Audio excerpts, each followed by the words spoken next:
Hey everyone, Coach Mac here. Today we are going to read the story The Water Princess, based on the childhood experience of Georgie Badillo, written by Susan Verde and illustrated by Peter H. Reynolds, some of my favorite authors and illustrators. I am Princess Gigi. My kingdom, the African sky, so wide and so close. I can almost touch the sharp edges of the stars. I can tame the wild dogs with my song. I can make the tall grass sway when I dance. I can make the wind play hide and seek. But I cannot make the water come closer. I cannot make the water run clearer. No matter what I command. It's early this morning, still dark. My mother wakes me. Gigi, my princess, it's time to get up. We must collect the water. Water, come. Do not make me wake before even the sun is out of bed, I demand. Come, please, I say. But the water won't listen, and I know we'll have to walk so far to the well. I am too sleepy to put on my crown. I think of the pot that will rest on my braids instead. The thirst comes quick, dry lips, dry throat.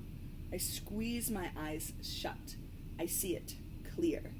I dip my toes in it, cool. I scoop it up, and I bring it to my lips.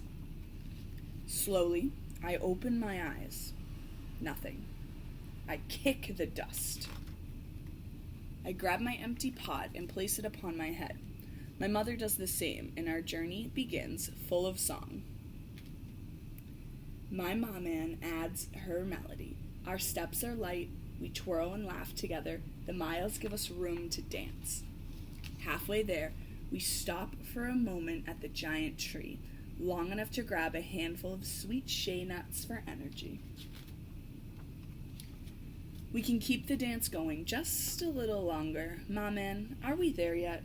Finally, I hear the water running from the well, the giggles of my friends, the chatter of women.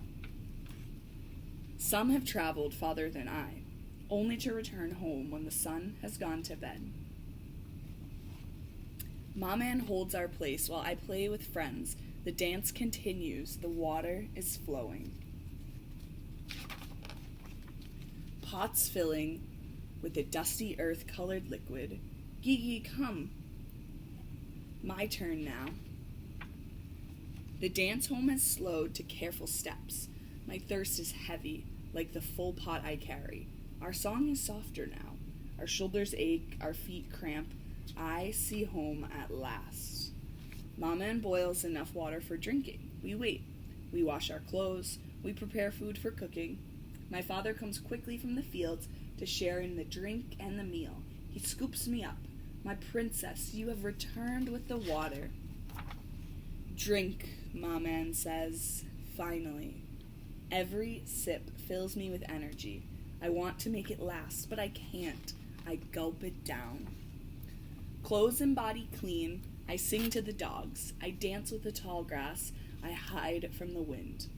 Ma-man brings one last cup she has saved just for me. Drink, my princess. Sleep, my princess. Tomorrow we journey again. Ma-man says, I say as I close my eyes, why is the water so far? Why is the water not clear? Where is our water? Sleep, she says. Dream, she says. Someday you will find a way, my princess, someday. I am Princess Gigi. My kingdom, the African sky, the dusty earth.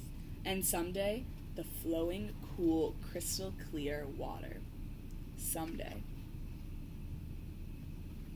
In the back of the book, there's a little story about who this story is based upon. So let's dive in. Let's read it a bit. Imagine your life without water. No kitchen faucet to fill your glass when you're thirsty. No shower or bathtub to clean your body. Imagine if you couldn't go to school because you had to spend each day walking miles just to get clean water and not even know if the water you reach will be clean. This is true for nearly 1 billion people around the world. That's 1 out of every 6 who does not have access to clean water. The crisis is what motivated African model Georgie Badil to work to make a difference and get clean water to those in need. As a young girl in Burkina Faso, Georgie spent her summers living with her grandmother. Every morning, Georgie and the other girls and the women of the village walked for miles to fill pots with water and return home to be used for the basics, like drinking, bathing, and cooking, only to wake up the next morning and do the whole journey again. Georgie knows firsthand the suffering and struggle of all those without clean water. In Burkina Faso, all of those without clean water. In Burkina Faso alone, nearly a quarter of the population has no access to clean water. Both illnesses from contaminated water and the time it takes to collect water every day prevent many children from going to school. The walk itself is on average 4 miles a day, which is the length of about 70 football fields. The Water Princess is a story inspired by Georgie's own childhood and her wish that water would come to her and those in her community. Together with Ryan's Well, Georgie is working to make a change and bring this basic right, this source of life, to people of Burkina Faso and beyond. We hope this story brings awareness to the ongoing crisis and inspires you to be a part of the change.